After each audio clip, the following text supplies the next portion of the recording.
sugar, spice, and everything. Bryce.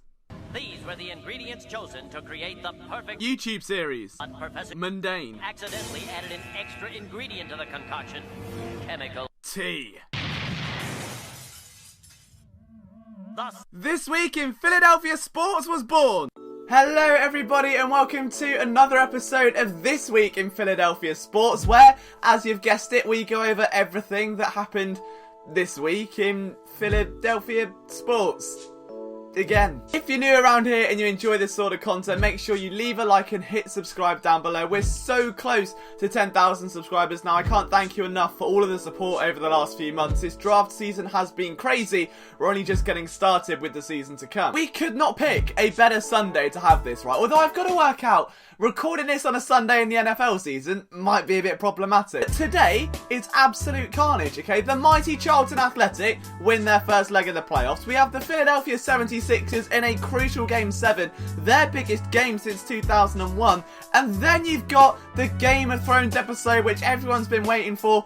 I don't know what to do with myself. It's a very messy day. And then it's Mother's Day as well. So in America, it's Mother's Day. Make sure you're enjoying that. And happy Mother's Day to any mothers out there. We're going to kick things off with some Eagles content. And unfortunately, this comes on a slightly unhappy note, because defensive tackle Timmy Jernigan really doesn't seem best pleased at the moment. He posted this message on Instagram yesterday, citing that he's not best pleased by the looks of things. Now, the message reads, as you can see, I would hate to pull a Telvin, just want my respect. And then shaking his head, which I can only propose that he has typed that message on Instagram, saying he wants his respect, and then gone, that's the only definition, really. So context is important. By threatening a Telvin Smith, as we all know, the former Jaguar, or current Jaguar, has decided to take a year away from the NFL, but decided to tell the team through Instagram. He didn't go directly to them, he instead decided to put up a message and make a statement. We're seeing a lot more of this player power, much like we see in the NBA, now slowly work its way into the NFL. But why is Timmy Jernigan upset? Why would he be frustrated? And why would he feel the need to send that message? Well, it can come down to two things. One of them's going to be playing time. If we look at the Eagles roster currently, they did of course sign Malik Jackson in the offseason. We know that Fletcher Cox is going to be there, and maybe someone like Bruce Hector, Trayvon Hester, even Hassan Ridgeway. We're overlooking that. The Eagles gave up a 7th round pick to bring him in. This could be down to playing time. We don't know what Jernigan's health status is. He only played in 40 odd snaps last year, so a tenth of what he played in comparison to that Super Bowl winning campaign. Because of the back injury he suffered, he required surgery, missed pretty much the entire 2018, came back and was less than impactful. Here's the thing, if Timmy Jernigan is frustrated, if he is upset, why?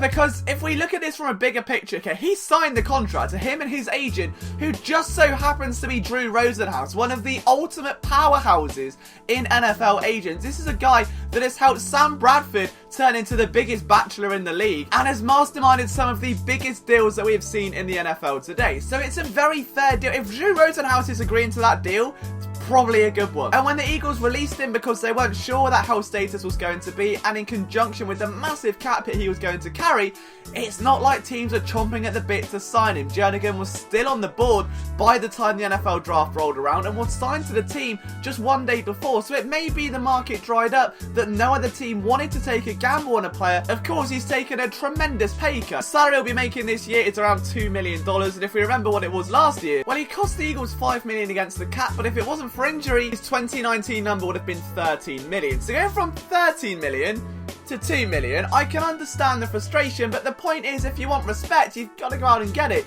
Yes, Timmy Jernigan has been very productive when on the field. He went from being an absolute monster in Baltimore, signing a prove-it deal with the Eagles, getting himself that longer-term deal, and then the injury happened. You can't make the club in the tub. It doesn't matter how good you are, how productive you are. If you can't stay on the field, you're not going to get that bag. But if Jernigan is really that annoyed at getting that little money, why sign?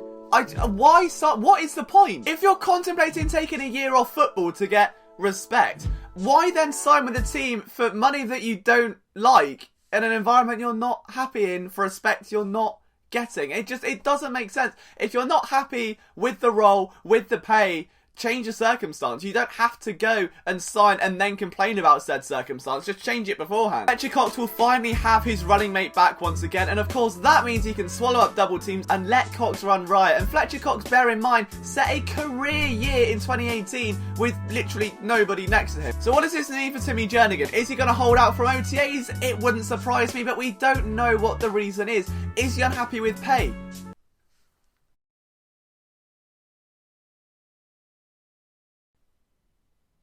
Oh, wow.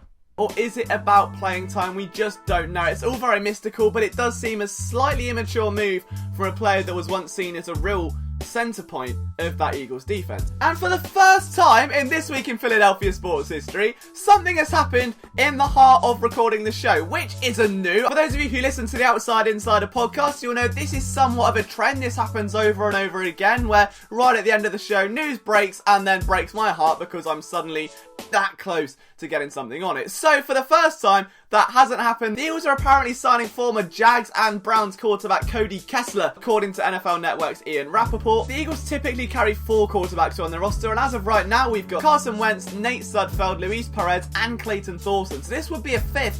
Now it just depends on who's going to be the fall guy. Is this competition for Nate Sudfeld? I kind of don't think so. If you look at the way this Eagles roster is built, Clayton Thorson had a worrying touchdown to interception percentage. Luis Perez was hardly the most accurate quarterback at the AAF level. And Nate Sudfeld has a career 25 passes in NFL regular season games. And although he absolutely obliterates preseason and he should be the rightful QB2, add some more experience to training camp. You've got a lot of young guys right now. It's a very developmental offense. There's a lot of new faces, especially on the offensive line, where if Kessler is guiding one of those second groups, you're going to be looking at more developmental players. Must be what a Tim Tebow was when he was here with the Eagles. Let's not forget there was a time where Tim Tebow was with the Eagles and everyone was assuming he would be a QB2 or backup. It wasn't the case. That's a vocal leader. It's a guy with a lot of NFL experience that can come in, be the right attitude sort of guy. I think that's what we're going to see out of Cody Kessler. Don't expect any worrying quarterback battles anytime soon, but this will certainly aid the Eagles in their training camp and preseason growth, especially for such a young offense. The 25-year-old played in 5 games towards the end of the Jags 2018 campaign, able to get 1 win, which was against the Indianapolis Colts, so it's not all bad, completing close to 65% of his passes, a pair of touchdowns and a pair of interceptions. Now, I'm a fan of Kessler's game. I think he's got everything the Eagles would look for in a quarterback. Former 3rd-round selection now has a plethora of NFL experience, and I think it's safe to say that is direct competition for Nate Sudfeld. Sudfeld's on a tender. Kessler presumably is going to be on a prove-it contract after being released from a very congested quarterback room in Jacksonville. The question is, will he beat Sudfeld out, and are the Eagles really going to keep 5 quarterbacks on the roster? Maybe for OTAs. By the time we get to training camp, I don't know. I do like Kessler's game. I think he fits what the Eagles like to do. He comes from a kind of similar system from what we see in Jacksonville. He's a traditional game manager. He makes fairly strong selections in the shorter areas of the field. Think like a Nick Foles, but a bit more mobile and a slightly bit more erratic, and you've got yourself Cody Kessler. And of course, rookie mini camp took place this weekend as well. So what did we see? Not a tremendous amount. We got a slight update on Carson Wentz, which was that he's progressing, which I don't know why people ask questions about Wentz. It's rookie minicamp. You've got close to 40-50 players all trying to make the team. But it also means that Miles Sanders and Juice Staley got valuable time to click. Guys like Corey Clement, Josh Adams and Wendell Small would have to watch from a distance for now until OTAs get underway. So an early chance to get a leg up or at least get to an even peg for Miles Sanders. On to the Sixers though, and it is Game 7 tonight in Toronto. It all comes down to this. The Sixers dominated. They led by as many as 24 in Game 6, but now you can't write it. There are reports saying that Brett Brown's job may be on the line, and I can understand it if they don't win. Like, I get it. The Sixers have a lot of talent. You're now going into an off-season where you could lose Harris, you could lose Jimmy Butler. There are big contracts on the horizon, and Brett Brown now for the 2nd season in a row wouldn't have been able to get out of that 2nd round despite having such talent. I think obviously the inconsistencies surrounding Ben Simmons really isn't helping that, and this is a very young team. They've had very little experience together since this new starting 5 has been formed.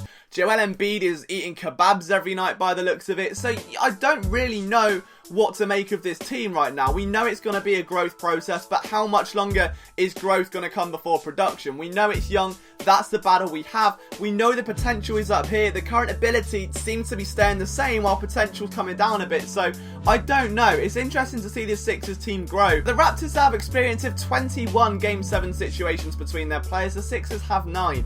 You've got JJ Redick, who could also be another free agent. Jimmy Butler, who has been the main cog. He's been the glue keeping this team together.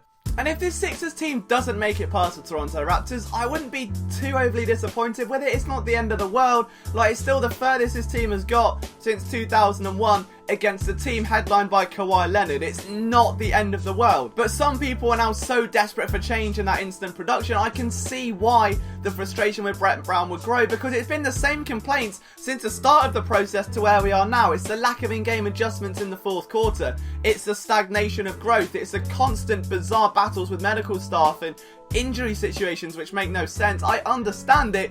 Will Brett Brown's career be short-lived in Philadelphia? I don't know. Who will be the next man to step up? I don't know. It's a really weird spot right now, but sort of threatening that before the biggest game of his career is an absolute farce. That's a lot of unnecessary pressure on a head coach that's already facing the brink of playoff elimination. So will the Sixers win tonight? I don't know, and I hate to say they could or they couldn't, because that's typically how basketball games work, but I do think that this is going to be very telling. The week after this, either way, whether the Sixers win or lose, the aftermath of that is going to be far more interesting than the product. If the Sixers advance, is there suddenly talks of a contract extension? Is it that bizarre? Sixers team advances, do you think they would beat the Milwaukee Bucks? And if the answer is yes, and yet if they lose to Game 7 you fire him, you're going to fire the coach that would theoretically win the next matchup if they win this one.